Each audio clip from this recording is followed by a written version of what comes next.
Assalamualaikum warahmatullahi wabarakatuh. Kami kelompok 14 dari kelas Data Mining B. Di sini kami akan menjelaskan tentang hasil penelitian kami yang berjudul penerapan data mining untuk mengklasifikasi hasil tanaman hidroponik dengan menggunakan algoritma fusi Canisius Snakebore atau yang dapat disingkat menjadi FKNN. Perkenalkan, nama saya Rifki Aditama, NIM 2013. Dan saya Muhammad Sodiul Fauzan, NIM 2014. Saya Sakti Prakasa, NIM 2008.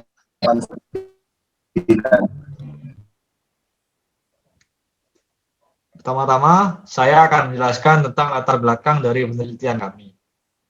Hidroponik adalah salah satu metode dalam budidaya menanam dengan memanfaatkan air tanpa menggunakan media tanah dengan menekankan pada pemenuhan kebutuhan hara dan nutrisi bagi tanaman. Jadi kita perlu menentukan kadar kandungan nutrisi yang pas agar mendapatkan hasil yang memuaskan.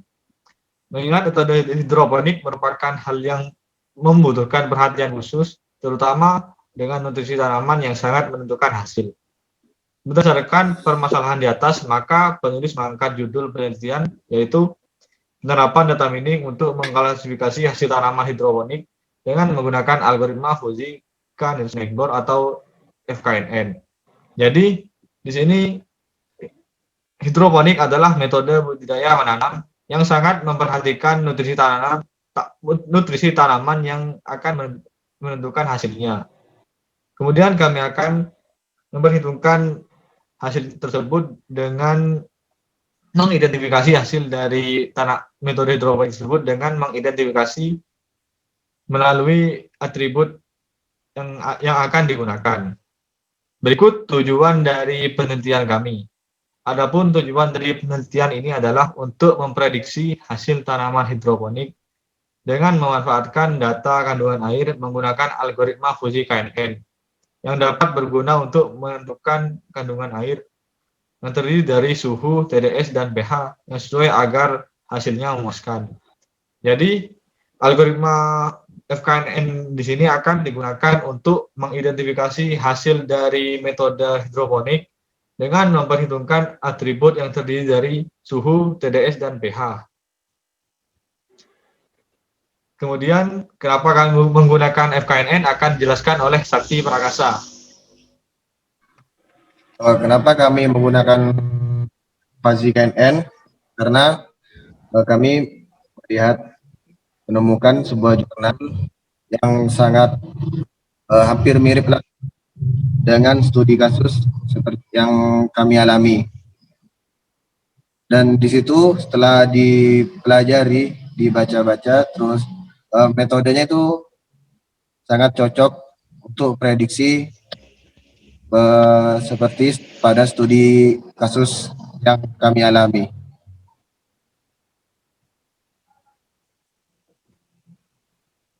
Nah, manfaat menggunakan FKNN adalah menambah pemahaman, manfaat kami melakukan penelitian yaitu menambah pemahaman tentang penerapan data mining menggunakan metode fuzzy KNN, mengetahui tahapan detail mengenai perhitungan metode fuzzy KNN sebagai alat acuan untuk membantu dalam pengolahan nutrisi, suhu, dan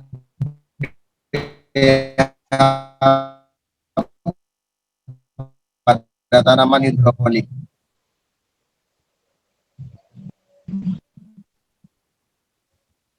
Nah, perbedaan KNN dengan fuzzy KNN.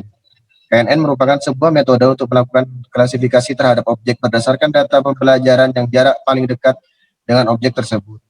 Sedangkan fuzzy KNN yaitu metode klasifikasi yang digunakan untuk memprediksi data uji menggunakan nilai derajat keanggotaan data uji pada setiap kelas. Nah, jadi pada KNN biasanya kita itu melihat jarak yang paling dekat dengan objek mana yang lebih dominan. Kalau yang paling dekat itulah nilai prediksinya. Kalau menggunakan fuzzy KNN, maka harus kita menghitung bobotnya fuzzy terlebih dahulu.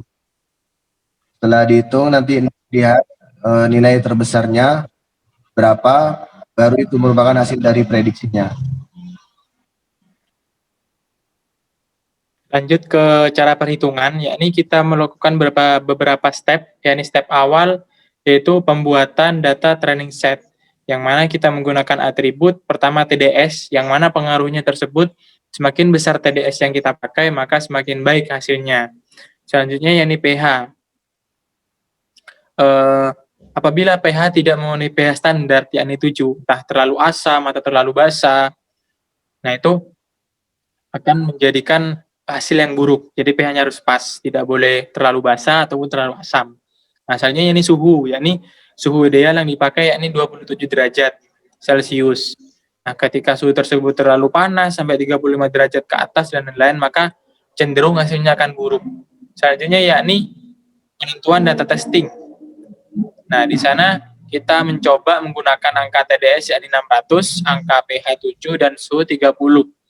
Nah, selanjutnya normalisasi seperti yang akan kita jelaskan selanjutnya untuk rinciannya. Selanjutnya ini perhitungan distance menggunakan Euclidean, yakni penghitungan jarak dari data testing ke training. Nah, selanjutnya nomor 5 yakni perhitungan bobot fuzinya, ini menggunakan rumus fuzi. Di sini juga yang membedakan tadi sama KNN biasa, sudah ada perhitungan fuzinya. Lanjut ke yang nomor 6, yakni pengurutan data Euclidean. Nah, karena menggunakan KNN, kita juga menentukan K-nya, yakni yang kita pakai 3. Kenapa kok 3? Karena kita cuma menggunakan 10 dataset aja, data tes training saja. Jadi 3 itu sudah mendapatkan akurasi yang cukup. Nah, selanjutnya ini 7, penentuan nilai keanggotaan, yang mana akan menjadi kriteria untuk penentuan kelas. Yang terakhir yakni 8, penentuan kelas. Kelasnya masuk ke kelas baik ataukah buruk. Nah, lanjut ke bagian datasetnya. Nah, jadi di sini kita awal seperti yang saya bilang tadi, prosesnya kita membuat data training sama data testing. Nah, data training yang kotak di atas pakai 10 data. Nah, setelah didapat data training, data testingnya, kita normalisasi masing-masing data tersebut agar ringnya sama, yakni 0 sampai 1. Nah, setelah kita dapat nilai normalisasinya, baru kita hitung Euclidean-nya. Di sana menggunakan rumus yang ada yang akan didetailkan ke penjelasan selanjutnya. Setelah kita menemukan jarak Euclidean di sini, baru kita menghitung bobot masing-masing jaraknya. Nah, menggunakan rumus yang hasil penyederhanaan, yakni Euclidean dipangkatkan min 2. Nah, setelah didapat, dari sini kita harus tahu yang mana bobot tersebut berbanding terbalik dengan Euclidean. Jadi semakin kecil Euclidean, semakin besar bobotnya. Nah, baru kita menuju ke pengurutan, yakni diurutkan 3 terkecil. Kenapa kok 3? Karena K-nya 3. Kenapa kok terkecil? Karena jarak yang kita pakai. Jadi semakin kecil, semakin dekat dengan data testingnya. Baru kita ambil nilai keanggotaannya yang baik, kita kumpulkan bobotnya.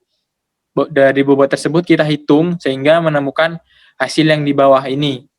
Hasil nilai keanggotaan tiap kelas, yang dimana pada percobaan kita, kelas yang baik mendapatkan bobot yang paling tinggi sehingga hasilnya baik. Seperti itu. Jadi prediksi dari data testing tersebut menggunakan FKNN, hasilnya baik. Seperti itu, yang mana memang dilihat dari data testing tersebut baik seharusnya gitu, berdasarkan pengaruh dari tiap atributnya. Oke. Mungkin akan dilanjutkan ke perhitungan yang lebih detail menggunakan Excel. Nah, baik, dilanjutkan oleh Rifki. Baiklah, berikut adalah data training yang kami gunakan. Seperti yang disebutkan tadi, data training yang kami gunakan terdiri dari atribut TDS, pH, dan suhu. Dan kelasnya adalah hasil, yang terdiri dari hasil baik dan buruk. Kemudian, dari 3 atribut tersebut diambil nilai maksimum dan minimumnya yang akan ada di sini. Kemudian, kita akan mencoba menggunakan data testing dari 3 atribut itu yang terdiri dari TDS 300 dan pH 7 dan suhu 30 derajat. Kemudian dari data 3 atribut tersebut akan kita normalisasikan mulai dari TDS yang akan kita normalisasikan dengan rumus dari nilai TDS awal dikurangi nilai minimum dibagi nilai maksimum dikurangi minimum yang akan menghasilkan 0,166. Asal dari 0,166 ini berasal dari 300 dikurangi 200 dibagi 800 dikurangi 200. Kemudian begitu pula dengan pH. Akan kita hitung dengan menggunakan rumus yang kita gunakan sebelumnya, yaitu nilai pH 9 dikurangi nilai minimum 4 dibagi nilai maksimum dikurangi minimum dan menghasilkan nilai 1. Begitu pula dengan suhu akan kita gunakan rumus yang sama. Begitu seterusnya. Kemudian pada data testing juga kita normalisasikan sama rumusnya seperti sebelumnya, yaitu nilai 600 dikurangi nilai minimum dibagi nilai maksimum min minimum dan akan menghasilkan 0,6667. Kemudian akan kita hitung jarak Euclidean dan bobot fusinya yang akan dijelaskan oleh Solihul. Nah, untuk perhitungan jarak Euclidean kita menggunakan rumus data training dikurangi data testingnya, bagian atributnya itu dipangkatkan 2. Nah, jadi contoh di sini dari TDS 0,1 dikurangi 0,6 itu dipangkatkan 2. Nah, terus lanjut ke yang pH 1 dikurangi 0,6 dipangkatkan 2, 0,5 dikurangi 0,5. Nah, selanjutnya untuk suhu 0,5 dikurangi 0,5 dipangkatkan 2. Jadi hasil dari pemangkatan tadi dijumlahkan baru di akar. Nah, dari rumus tersebut kita mendapatkan hasil 0,6 untuk baris yang pertama. Begitupun juga dengan baris selanjutnya menggunakan rumus yang sama. Nah, kelasnya tetap mengikuti kelas awal, tidak berubah. Lanjutnya kita menghitung bobot fusinya, yang mana ada rumus, memang itu agak rumit rumusnya. Nah, setelah mencari referensi dari YouTube, kita mendapatkan hasil penyederhanaan dari rumus tersebut dengan catatan M sama dengan 2. Sehingga didapatkan rumus, yakni jarak Euclidean dipangkatkan min 2. Nah, sehingga kita dapat bobot masing-masing jaraknya. Nah, yang mana perlu kita ketahui, bobot dan jarak ini berbanding terbalik. Jadi, semakin kecil jaraknya, maka akan semakin besar bobotnya. Nah, dari sana, kita akan lanjut ke bagian pengurutan yang dijelaskan oleh Sakti. Setelah kita menghitung bobot fazinya, terus kita urutkan. Mengapa di sini kita ngambil 3 urutan terkecil? Karena kami di sini menggunakan nilai keanggotaannya, K-nya itu sama dengan 3. Nah, setelah diurutkan, kita masukkan ke kolom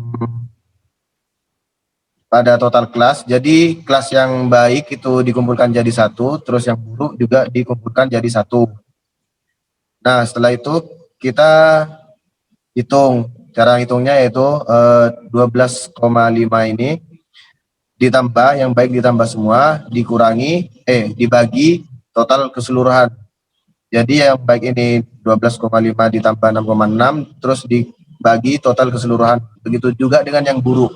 Jadi kita ini total semua angka-angkanya, lalu dibagi semua total nilainya. Nah, setelah kita mendapatkan hasil, kita lihat mana yang hasil yang terbesar. Di sini yang terbesar yaitu baik, maka prediksi kelasnya yaitu baik.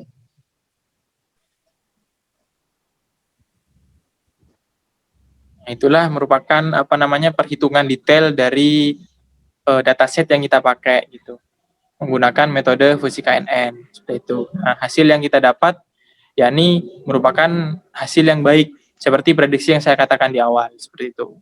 Mungkin itu saja dari kelompok kami, kurang lebihnya mohon maaf. Wassalamualaikum warahmatullahi wabarakatuh.